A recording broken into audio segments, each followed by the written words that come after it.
ಸಮಸ್ತ ಕೇವಲಿಗಳಿಗೆ ಜಯವಾಗಲಿ. ಸಮಸ್ತ ಗುರುಗಳಿಗೆ ಜಯವಾಗಲಿ.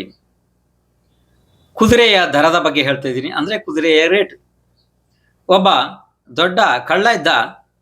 ಅವನು ಒಂದು ದಿವಸ ರಾಜನ ಒಂದು ಕುದುರೆಯನ್ನು ಕದ್ದ. ಕುದುರೆ ಬಹಳ ದೊಡ್ಡದಿತ್ತು, ಚಂದ ಇತ್ತು. ಅದನ್ನ ಬಹಳ ದೂರದ ಊರಿಗೆ ಮಾರಾಟಕ್ಕೆ ಹೋದ. ಅಲ್ಲಿ ಮಾರಾಟ ಆಗಿಲ್ಲ. ಆವಾಗ ಅದನ್ನ ಸಂತೆಯಲ್ಲಿ ಮಾರಾಟಕ್ಕೆ ತಗೊಂಡೋಗಿ ಕಟ್ಟದ. ಮನುಷ್ಯರು ಬಂದು ಕೇಳ್ತಾ ಇದ್ರು, ಎಷ್ಟಪ್ಪ ಕುದುರೆಯ ದರ? ಯಾಕೆಂದ್ರೆ ಇವನಿಗೆ ಕುದುರೆಯ ದರ ಅಂದ್ರೆ ರೇಟ್ ಗೊತ್ತಿರ್ಲಿಲ್ಲ. ಕುದುರೆಗೆ ಬಹಳ ದರ ಇದೆ ಬಿಡ್ರಿ, ಅದು ಬಹಳ ಆಗುತ್ತೆ ಅಷ್ಟೇ ಹೇಳ್ತಾ ಇದ್ದ ಯಾರೇ ಬಂದ್ರು ಕೂಡ. ಹಾಗೆ ಸಂಜೆ ತನಕ ಆಯ್ತು. ಯಾಕೆಂದ್ರೆ ಇವನಿಗೆ ದರ ಕುದುರೆದು ಗೊತ್ತಿಲ್ಲ. ಇದು ಒಬ್ಬ ಮನುಷ್ಯನಿಗೆ ಅಲ್ಲಿ ಗೊತ್ತಾಯ್ತು.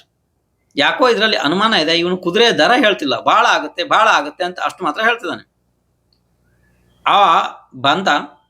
ಬಂದು ಹೇಳ್ದ, ಕುದುರೆ ಕೊಡ್ತೀನಪ್ಪ. ಹೌದಲ್ಲ, ಎಷ್ಟು ರೇಟ?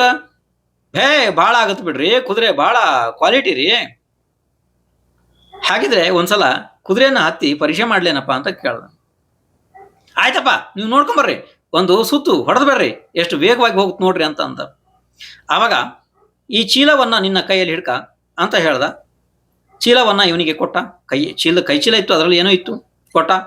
ಅವನು ಕುದುರೆಯನ್ನು ಹತ್ತಿಕೊಂಡು ಹೋಗಿಯೇ ಬಿಟ್ಟ. ಹೋಯ್ತು.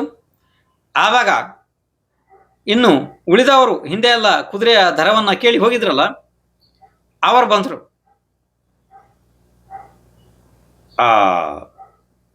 ಏನಪ್ಪ ಕುದುರೆ ವ್ಯಾಪಾರ ಆಯ್ತಾ? ಆಯ್ತಲ್ಲ, ಎಷ್ಟಕ್ಕೆ ಕೊಟ್ಟೆ? ಎಷ್ಟಕ್ಕೆ ತಂದಿದ್ದೆ ಅಷ್ಟಕ್ಕೆ ಕೊಟ್ಟೆ ಅಂತ ಅಂದ. ಲಾಭ ಏನೂ ಆಗಿಲ್ಲ, ಎಷ್ಟಕ್ಕೆ ತಂದಿದ್ದೀನಿ ಅಷ್ಟಕ್ಕೆ ಕೊಟ್ಟೆ ಅಂತ ಅಂದ. ಇದೊಂದು ಉಳಿದಿದೆ ಅಂತ ಅಂದ. ಇದೊಂದು ಕೊಟ್ಟು ಹೋಗಿದ್ದಾನೆ ಅವನು. ಏನಿದೆ ಅದರಲ್ಲಿ ನೋಡಪ್ಪ ಚೀಲದಲ್ಲಿ?